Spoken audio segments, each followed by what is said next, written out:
কয়েকদিন ধরে শরীর মন কিছুই ভালো লাগছিল না, এজন্য আমি কোনো ব্লগই দিচ্ছিলাম না। যে ভাবছিলাম কয়েকটা দিন যাক, আবার এই তো দেখতে দেখতে কিন্তু আমাদের 11টা রমজান শেষ হয়ে গেল, আর কয়েকটা বাকি আছে, মাত্র 19টা আছে। দেখতে দেখতে দেখা যাবে যে এগুলোও শেষ হয়ে যাবে। তো ভাবলাম কি করার, এখন আবারও স্টার্ট করে দেই ভিডিও দেওয়ার। আর এই যে এভাবেই কিন্তু সকাল থেকে শুরু হয় আমার ভিডিওটি। আসসালামু আলাইকুম, কেমন আছেন সবাই? আশা করি সবাই খুব ভালো আছেন। আলহামদুলিল্লাহ, আমরাও বেশ ভালো আছি। তো কেমন যাচ্ছে আপনাদের রোজা? তো আমাদের আলহামদুলিল্লাহ ভালোই যাচ্ছে। এখন যে অবস্থা, যে পরিস্থিতি, তো আসলে ভালো না বলে কিছুই করার নেই, কারণ অনেক গরমের মধ্যেও কিন্তু রোজা করেছি আমরা, আবার শীতের মধ্যেও করেছি। তো সেই শীতের মতোই আবার লাগছে। সেই ছোট সময় ছিলাম তখন কিন্তু আমরা শীতের মধ্যে রোজা করতাম। তো আবার নাকি সেই রকম শীতের মধ্যেই আসবে ইনশাল্লাহ, আমরা যদি পাই সেটা। আসলেই এটা ভাগ্যের ব্যাপার। অনেক ঘুরে ফিরে তারপরে কিন্তু আবার সেই শীতই আবার আসবে ইনশাল্লাহ। তো সকাল সকাল যেই কাজগুলো আমি করে নেই, সেই কাজগুলোই আজকে একটু স্টার্ট করে দিলাম আর আপনাদের সঙ্গে শেয়ার করে দিচ্ছি। তো অনেক তো রান্নাবান্নার ভিডিও করি, এটা সেটা কত কিছুই করি, কিন্তু কাজ কিন্তু এভাবে আর দেখানো হয় না। তো ভাবলাম যে আজকে একটু কাজ করে নিই আর একটু ভিডিও করি।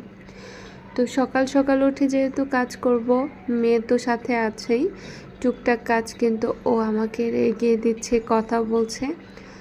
আর যত গল্প আছে ছোটোবেলার, মানে সেই সব গল্পগুলো কিন্তু মনে পড়ে যায় ওর সাথে গল্প করলেই।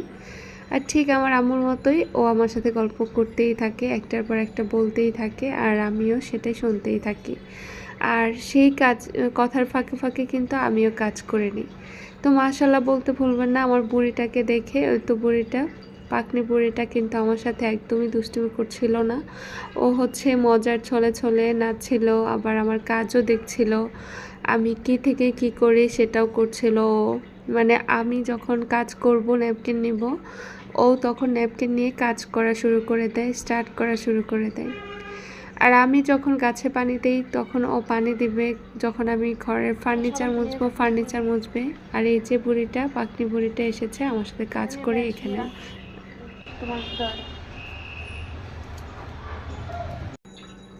আর আজকে যারা ভিডিওটি দেখা শুরু করেছেন প্লিজ লাইক করবেন, আর আমার ভিডিওটি যদি একটু হলেও ভালো লাগে অবশ্যই সাবস্ক্রাইব করে পাশেই থাকবেন। আমি যখনই নতুন ভিডিও দেব তখনই দেখে নিতে পারবেন।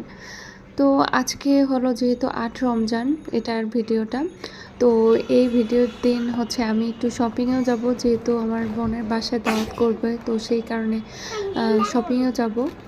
তো এদিকে হচ্ছে আমার রুমের একদমই সাইডে কর্নারটাকে আমি সুন্দর করে সাজিয়ে নিয়েছিলাম আমার একটা বেতের বাস্কেট দিয়ে। তো এখানে এটা আমি কিনেছিলাম আসলে খাটের মধ্যে যত কাঁথা আছে সব কিছু আমি রাখার জন্য, কুশন টুকশন। তো এর ওপরেই হচ্ছে আমার লাইন রাখা হয়েছে মোবাইল, মানে চার্জে দেওয়া হয় আর কি। ওই জায়গাটা খুব সুন্দর করে আমি গুছিয়ে নিলাম আর তারগুলোকে আমি রেখে দিলাম। আর আমার তো সাজুগুজুর জিনিস যেখানে রাখা সেইখানে জায়গাগুলো কিন্তু মাঝে মধ্যে আমি এভাবেই ক্লিন করে থাকি। আর যেসব মেয়েদের পছন্দের জিনিস আমার মনে হয় সেই সব জিনিসই বেশি গোছানো হয়। আর যার যার জিনিসের একটা মায়া অন্যরকম। সেই অল্প থেকে আজকে এ পর্যন্ত টুকটাক একটু একটু একটু একটু করে করে করে করে অনেক কিছুই হয়ে গিয়েছে মাশাআল্লাহ। তা আসলে সংসারটাই কিন্তু এরকম, সংসারে কিন্তু টুকিটাকি হতে হতে অনেকগুলো জিনিসই হয়ে যায়, আস্তে আস্তে সব কিছু বাড়তেই থাকে আর কমতে থাকে না, সেটাই কিন্তু আসলে বাস্তব। তো যাই হোক, এদিকে আমার ফ্লাওয়ার ভাসটা আবার হচ্ছে ফ্রিজটা, আমি যাবতীয় জিনিসই কিন্তু টুকটাকভাবে মুছে ফেলি, তাতে করে আমার জিনিসগুলো ভালো থাকে। ওরে বাবা, আমাকে ড্যান্স দিচ্ছে। আসসালামু আলাইকুম দাও। আসসালামু আলাইকুম। ডান্সের সাথে কেন? আজকে 8 রমজান।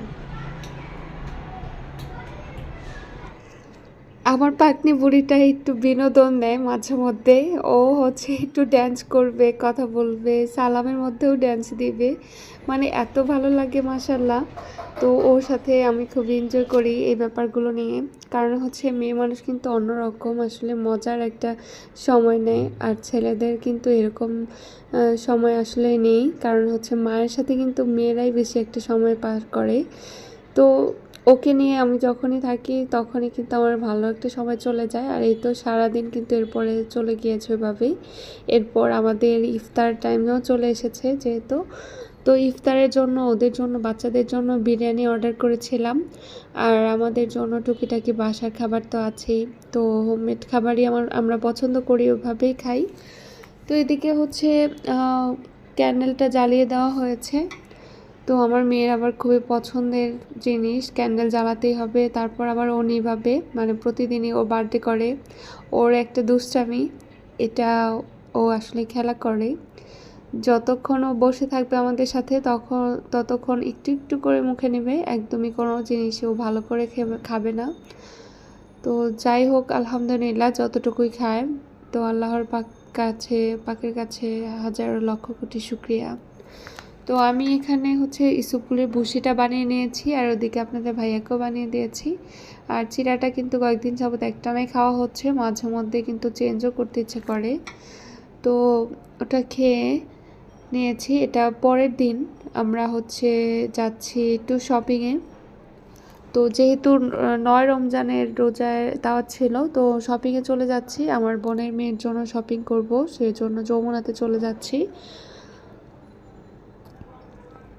আজকে 2 দিন ধরে শুধু একটা ভিডিওই দেখছি, মাঝে মধ্যেই অনেক কষ্ট হচ্ছে, খারাপও লাগছে রিজিক বাবাটার জন্য। তো আলভি ভাইয়ার ওয়াইফ মারা গিয়েছে, হচ্ছে ওর নাম হচ্ছে ইকরা। তো আপুটাকে আমি অনেক দিন ধরেই ফলো করেছি, মানে ভিডিও দেখেছি, তার টিকটকে দেখেছি, অনেকগুলো ব্লগও দেখেছি। মানে এত বেশি কষ্ট লেগেছে যে আসলে বলার বাহিরে।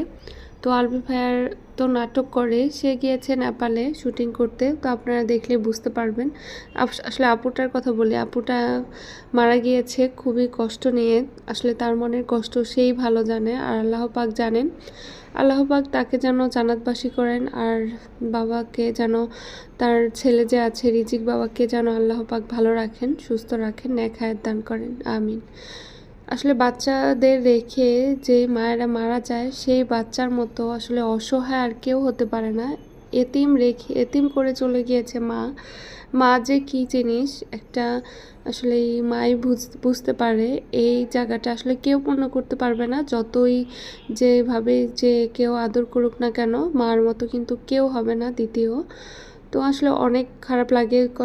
2 দিন ধরে আমি আসলে ওদের ভিডিও দেখছি, আর অনেক কষ্ট লাগছে। আমি গতকাল থেকেই আমি দেখছি আজকে পর্যন্ত। তো আমার এত কষ্ট লেগেছে বাচ্চাটার জন্য, তো আসলে বলার বাহিরে। তো একটু শেয়ার করলাম আপনাদের সাথে। আপনাদের কারা কারা কী বলেন অবশ্যই কমেন্ট করবেন। তো যাই হোক, আমরা চলে এসেছি শপিং মলে। তো এখানে হচ্ছে এসে দেখছিলাম আমি কী নেব। শপিং মলেও ঘুরলাম, তারপরে ভালো ড্রেস পাইনি। আসলে পরার মতো ড্রেসই দেব বলে এখানে এসেছি আরামে। তো এখানে ড্রেসগুলো কিন্তু মাশাআল্লাহ অনেক ভালো, কারণ আমার মেয়েকেও আমি কিন্তু অনেক অনেক আড়ঙের ড্রেস পরিয়েছি। আর সেগুলো কিন্তু একদমই টাকা উসুল, মানে ওকে আমি খুব আরামে আমি পরিয়ে রেখে দিতে পেরেছি আর কি। তো বাসায় পরানোর জন্য এসব ড্রেস কিন্তু খুবই ভালো। আর এগুলো কিন্তু কয়েকদিন বাহিরে পরে তারপরে কিন্তু বাসায় পরে ফেলা যায়। আর বাচ্চাদের কাপড় কিন্তু একদমই তাড়াতাড়ি ছোটো হয়ে যায়।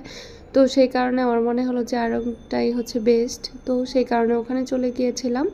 আর এরপরে যে একটা দোকানে আসলাম, এই দোকানে থেকে হচ্ছে ভাসুরের ছেলের জন্য কয়েকটা ড্রেস নিলাম। তো নতুন বেবি হয়েছে, দেখতে যাইনি, ওকে দেখতে যাব। তো সেই কারণে কয়েকটা ড্রেস নিয়ে চলে যাচ্ছি বাসায়। বাসা থেকে কিন্তু তাড়াহুড়া করে রেডি হয়ে তারপর বের হয়ে যাচ্ছি কোনো রকমভাবে, মানে শাড়ি পরেছি, হঠাৎ মনে হলো যে শাড়িটাই পরে নেই। কারণ হচ্ছে অনেক দিন ধরে শাড়ি পরা হচ্ছিল না, আর ওই যে রেড কালারটা পরেছিলাম এরপরে মনে হলো যে আবারও শাড়ি পরি। আসলে এটা একটা ইচ্ছা, ইচ্ছা করলে কিন্তু শাড়ি পরা যায় না, আবার যখন ইচ্ছা হয় তখন পরতে ইচ্ছে হলে কিন্তু পরা হয়। তো যাই হোক, শাড়িটা পরে কিন্তু আমরা চলে যাচ্ছি এই যে বোনের বাসায়, অ্যাপোলোর সামনে চলে এসেছি। তো এখানে দেখলাম ভালোই মানুষজন আছে, আর ওই পাশটাতে জ্যাম ছিল, আর আমরা যেদিক দিয়ে যাচ্ছিলাম সেদিকে একটু কম জ্যাম ছিল, আর এদিকে কিন্তু ভালো মানুষজন হয়েছে। তো আমাদের আসতে প্রায় আধা ঘন্টা সময় লেগেছিল, মানে একটু দূর থেকে ঘুরে তারপরে আসছি। আসার পরে দেখলাম আমার বোনের বাসায় সবাই কাজ করতেছিল, তো সবাই চলে এসেছে অলরেডি। অলমোস্ট আমরাই মানে পিছনে পড়েছি, আর অনেক গেস্টরাও পিছনে পড়েছে, মানে আমাদের ফ্যামিলির সবাই চলে এসেছিলো, সবাই সবার মতো কাজ করে দিচ্ছিল। আর আমি তো শাড়ি পরে এসেছি, আমি তো শুধু ভিডিও নিয়ে ব্যস্ত। আর এদিকে খালাম্মারা ছিল, এই যে ছোটো খালা, মেজো খালা, তারপর আমার আম্মু, সবাই মিলেই কাজ করছে, আমার বোন, সবাই অনেক ব্যস্ত। তো এর মধ্যে আমরা ইফতার করে নিলাম, তারপর ডিনারও করে ফেললাম। এরপর যারা যারা যা গিফট দিয়েছে, ওই যে রং পেন্সিল দিয়েছে, কালার পেন্সিল, আর এই যে ড্রেসটা খুবই সুন্দর হয়েছে আসলে ড্রেসটা। আর এই ড্রেসটা দেখে আমার মনে হলো যে আমি কি নর্মাল ড্রেস নিয়ে আসলাম নাকি, তো মনে হলো যে পার্টি ড্রেস নিলেই হয়তো বা ভালো হতো, কিন্তু আসলে ওই ড্রেসগুলো কিন্তু পরে একদমই আরাম পাবে, সেদিক থেকে মনে করি ওটা নিয়েছি, আমার মেয়ের কথা মনে করি।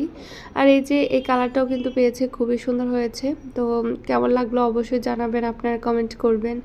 আর আজকের এই ভিডিওটি আর বড় করতে চাচ্ছি না। আর এই যে টাকা উঠেছে 35,000 টাকার মতন উঠেছে আর কি। তো যাই হোক, এই ব্লগটা আজকে এ পর্যন্ত। সবাই ভালো থাকবেন, সুস্থ থাকবেন, আর ওর হচ্ছে বার্থডের জন্য সবাই দোয়া করবেন, হ্যাপি বার্থডে বলবেন সবাই। তো কিছু পিক দিয়েছি সবার, তো দেখতে থাকুন। সবাই ভালো থাকবেন, সুস্থ থাকবেন, আল্লাহ হাফেজ। নেক্সট অন্য কোনো ভিডিও নিয়ে দেখা হবে ইনশাল্লাহ আবারও।